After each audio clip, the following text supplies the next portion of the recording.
তো হ্যালো! তো দিনটা ছিল হচ্ছে শ্রাবণ মাসের শেষ সোমবার। তো ইচ্ছা ছিল সেদিন একটু ভালো করে ঠাকুরকে পুজো দেব, মানে আমার মহাদেবের পুজো দেব। তো হয়নি, কারণ সেদিন আমার ডাক্তার দেখানো ছিল। আমি আর মা মিলে যাব ডাক্তার দেখাতে।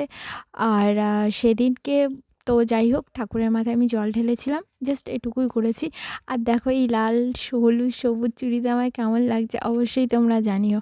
তো আমার না চুড়ি পরতে খুব ভালো লাগে, আর আমি সেই জন্যই পরেছিলাম। তো যাওয়ার সময় কাকুটা বলছে যে চলো আমি ভ্যানে করে দিয়ে আসি, তো তার জন্য ভ্যানে করে উঠলাম। তারপরে আমরা ট্রেনে করে, সরি আমি একাই গেছিলাম, ওখানে মা দাঁড়িয়ে ছিল। আর এই পলাগুলো কিনেছি, যেটা আমার খুব ইচ্ছে ছিল।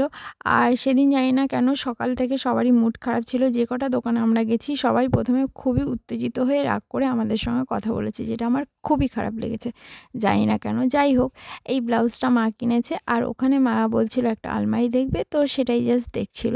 তারপরে আমরা একটুখানি কচুরি আর এই আলু তরকারিটা খেয়েছি। আর এই যে দেখে নাও, এই যে মা। তো যাই হোক, তো এই যে এইভাবেই দিনটা কাটলাম, আমি আর মা কাটালাম।